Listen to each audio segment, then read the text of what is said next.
జేసీ అశ్వత్ రెడ్డి గారు. ధన్యవాదాలు అధ్యక్ష. అవకాశం వస్తుందో లేదో అనుకుంటే అధ్యక్ష చాలా మంది ఉన్నారని చెప్పి. రాదు ఏమో అధ్యక్ష చాలా మంది పేర్లు ఇచ్చారన్నారు. ఆయన కూడా థ్యాంక్ యూ. ఏందన్నా అధ్యక్ష, ఈరోజు బడ్జెట్ నేను ఒకటి అంటా అధ్యక్ష, ఒకే ఒక పదం వాడతా. ఈ బడ్జెట్ ఒక ఫెంటాస్టిక్ బడ్జెట్ అధ్యక్ష.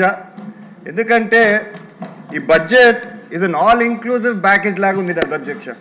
కేవలం ఒక పథకాలకే కాకుండా డెవలప్మెంట్కి కూడా మనకి ఈ రాష్ట్రం ముందుకు పోవాలని చెప్పి ఏదైతే మన కళ ఉందో 2047 అని, అది మన గమ్యం చేరుకోవడానికి బడ్జెట్ ఉందని చెప్తా అధ్యక్ష.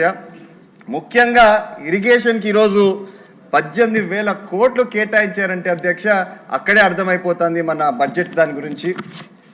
అధ్యక్ష, నిన్నగాక మొన్న నేను మన ముఖ్యమంత్రి గారి దగ్గరికి వెళ్ళాను అధ్యక్ష.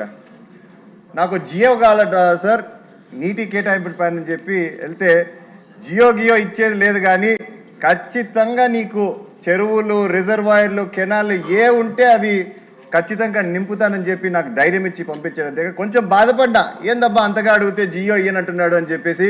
కానీ అధ్యక్ష, చెప్పిన మాట విధంగానే ఏదైతే చెప్పారో ప్రతి ఒక్క రిజర్వాయర్ అన్ని మాకు నింపారు అధ్యక్ష.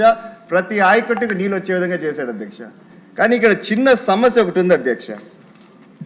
పిల్ల కాలువలు మీ అందరికి తెలిసే ఉంటుంది అధ్యక్ష. 2014 నుంచి 19 మధ్యలో మన ప్రభుత్వం అప్పుడు చాలా కెనాల్స్ చేపట్టింది అధ్యక్ష. కానీ మన దురదృష్టం శాత 19లో మనకు అధికారం కోల్పోయాము. ఏమైందో తెలియదు కానీ అప్పట్లో ఉన్న ప్రభుత్వంకి అసెంబ్లీకి వస్తే చాలు వెటకారంగా, వ్యంగ్యంగా, పర్సెంటా 0.5% ఇట్లాంటి మాటలు మాట్లాడి ఈ సభనే హేళన చేశారు అధ్యక్ష. కనీసం ఈ కెనాల్స్ ఏవైతే పూర్తి చేసింటే ఖచ్చితంగా చెప్తున్నా అధ్యక్ష, మనకి కష్టంగా ఉండింది అధ్యక్ష. అదేవిధంగా ఉదాహరణకు అధ్యక్ష, మా చాగల్లు రిజర్వాయర్ ఉంది. చాగల్లు రిజర్వాయర్ కింద ఫ్లడ్ ఫ్లో కెనాల్ అని ఒకటి ఉంది అధ్యక్ష.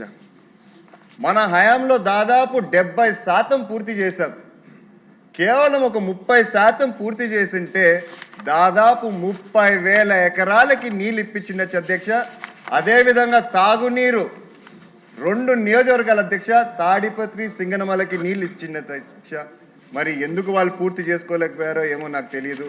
నేను తద్వారా కోరేది ఏంటంటే అధ్యక్ష, ఈరోజు మంత్రి గారిని, ఏవైతే ఈ చిన్నవి లో హ్యాంగింగ్ ఫ్రూట్స్ ఉన్నాయో 17 కోట్లు, 20 కోట్లు, 10 ఇట్లా చాలా నియోజకవర్గాల్లో ఇదే ప్రాబ్లం అధ్యక్ష.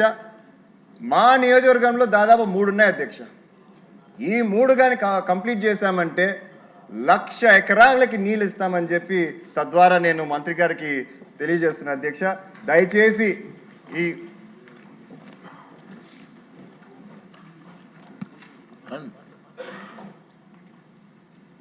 అదేవిధంగా అధ్యక్ష, మన ముఖ్యమంత్రి గారు ఆదేశించారు అధ్యక్ష, ఫైనాన్స్ డిపార్ట్మెంట్లో మన మంత్రి గారు బడ్జెట్ కేటాయించారు అధ్యక్ష.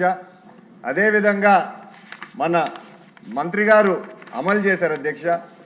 వీళ్ళందరితో పాటు మరొక డిపార్ట్మెంట్కి నేను ధన్యవాదాలు చెప్పాలనుకుంటున్నాను అధ్యక్ష. అది మన ఎస్సీ గారు, సిఈ గారు, లస్కర్లు అయితేనేమి, వీరందరూ రాత్రింపగలు పనిచేశారు అధ్యక్ష. ముఖ్యంగా మొన్న ఫామ్ అయిన మన వాటర్ అసోసియేషన్ ప్రెసిడెంట్స్ కూడా అధ్యక్ష. ఇది ఎందుకంటున్నానంటే అధ్యక్ష, నిన్నగాక మొన్న 2 ఎమ్మెల్యేలు అధ్యక్ష మన సభలో ఉన్నారు అధ్యక్ష. ఈరోజు మన రాధాకృష్ణ గారు, మన సాంబన్న గారు మా ప్రాంతానికి వచ్చారు అధ్యక్ష. వస్తే ఒకటే అడిగారు, బాగున్నావా లేదో కూడా అడగలేదు అధ్యక్ష. నన్ను ఒకటే అడిగారు, ఎవరయ్యా మీ ప్రాంతం కరువు ప్రాంతం అని చెప్పారు అని అడిగారు అధ్యక్ష. నాకు ఆశ్చర్యం, ఎందుకు ఇట్లా అంటున్నారని చెప్పి. అధ్యక్ష, వచ్చి రాని నీళ్లతోనే మా వాళ్ళు ఒక కరువు ప్రదేశాన్ని పచ్చ ప్రదేశంగా మార్చారంటే ఒక్కసారి ఊహించుకోండి అధ్యక్ష. రేపు కానీ మన ఇంటర్లింకింగ్ ఆఫ్ వాటర్ ఏదైతే రివర్స్ అన్ని జరిగిందంటే ఏ విధంగా ఉంటుంది అధ్యక్ష.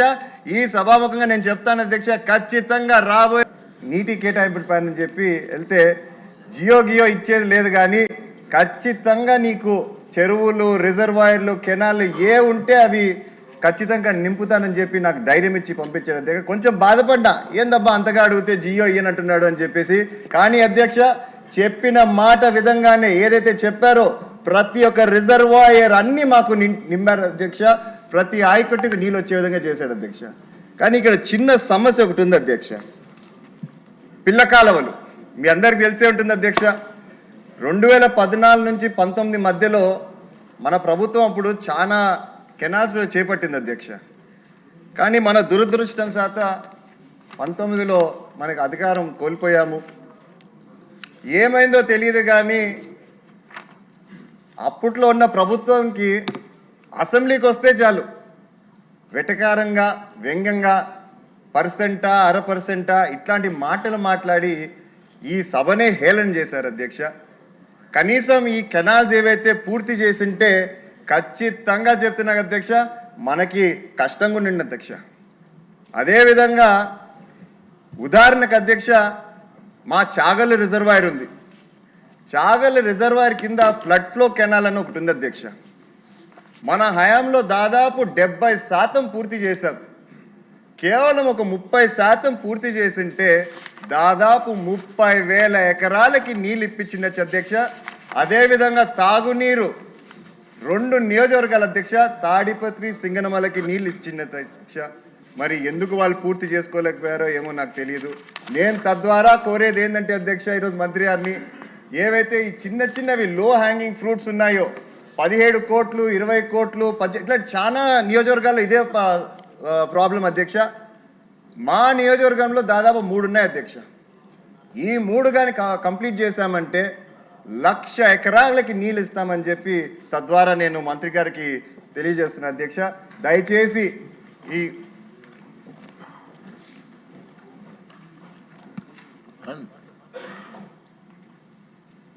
అదేవిధంగా అధ్యక్ష మన ముఖ్యమంత్రి గారు ఆదేశించారు అధ్యక్ష.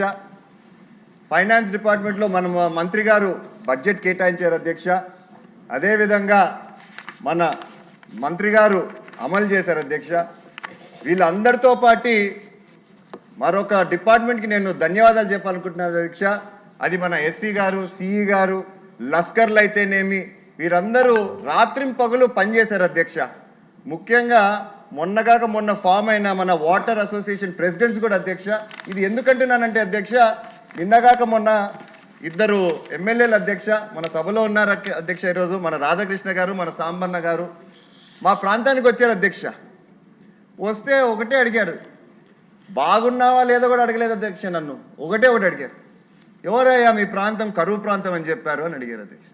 నాకు ఆశ్చర్యం ఎందుకు ఇట్లా అంటున్నారని చెప్పి. అధ్యక్ష వచ్చి రాని నీళ్లతోనే మా వాళ్ళు ఒక కరువు ప్రదేశాన్ని పచ్చ ప్రదేశంగా మార్చారంటే ఒక్కసారి ఊహించుకోండి అధ్యక్ష. రేపు కానీ మన ఇంటర్లింకింగ్ ఆఫ్ వాటర్ ఏదైతే రివర్స్ అన్ని జరిగిందంటే ఏ విధంగా ఉంటుంది అధ్యక్ష. ఈ సభాముఖంగా నేను చెప్తాను అధ్యక్ష, ఖచ్చితంగా రాబోయే రోజుల్లో ఒక విధంగా ఇండస్ట్రియల్ హబ్, ఒక సైడు హార్టికల్చర్ హబ్ అని చెప్పి ఒక ఫైనాన్షియల్ హెపీ సెంటర్ అయిపోయి ఖచ్చితంగా రాష్ట్రానికి రాయలసీమ అప్పిస్తుందని చెప్పి ఈ సభాముఖంగా మరొకసారి తెలియజేస్తున్న అధ్యక్ష. ధన్యవాదాలు అధ్యక్ష. సార్ మీ సమాధానం చెప్పే ముందు మినిస్టర్ గారు ఇప్పుడు సభ్యులందరూ చెప్పిన దాంట్లో మినిస్టర్ గారు